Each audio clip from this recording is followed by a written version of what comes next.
Imagine you wake up and try to put your shoes on before your socks. It feels silly, right? Some things just have to happen in a certain order. Your jacket waits for your shirt, your shoes wait for your socks. So how does anyone figure out the one order where nothing goes wrong? So here's the big idea. Topological sort is a way to line up a bunch of tasks so that every task comes after the things it needs. Think of your morning routine. Each step has rules about what must come first. Topological sort hands you a single, safe to-do list. Now that we have tasks and rules, let's draw them. We turn each task into a circle called a node. When one task must come before another, we draw an arrow pointing from the first to the second. Socks points to shoes. This picture of dots and arrows is called a graph. But these arrows are bossy. An arrow from socks to shoes means socks must come first, then shoes. The direction matters. You can never follow an arrow backward. This kind of graph, where every arrow points one way, is called a directed graph. There's one more rule. The arrows can never form a loop. If socks needed shoes and shoes needed socks, you'd be stuck forever, each one waiting on the other.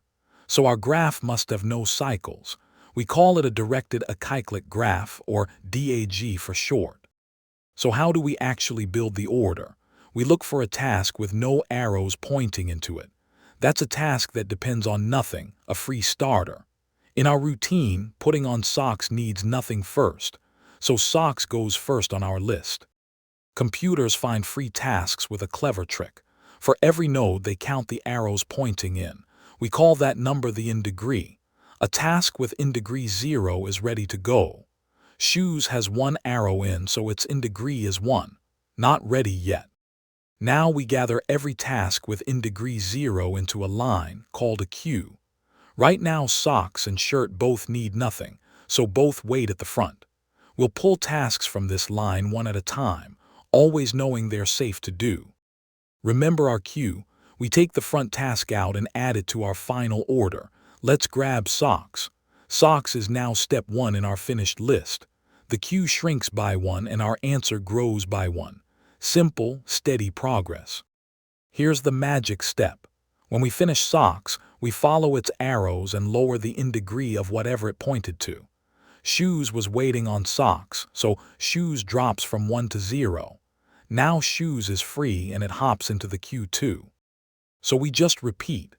Pull a free task, write it down, lower its neighbor's counts, and add any new free tasks to the queue. Round after round, the graph empties out and our ordered list fills up, one safe step at a time. And here it is, the finished order. Socks, then shirt, then shoes, then jacket. Follow it top to bottom and you'll never put a shoe before a sock again. That ordered list is exactly what topological sort produces. Every dependency respected. But this isn't just about clothes. Builders use topological sort to know which walls go up before the roof. Your phone uses it to install apps in the right order. Spreadsheets, school schedules, even cooking recipes all rely on the very same idea. Here's something neat. Often there isn't just one right order. Socks and shirt don't depend on each other, so you could do either one first.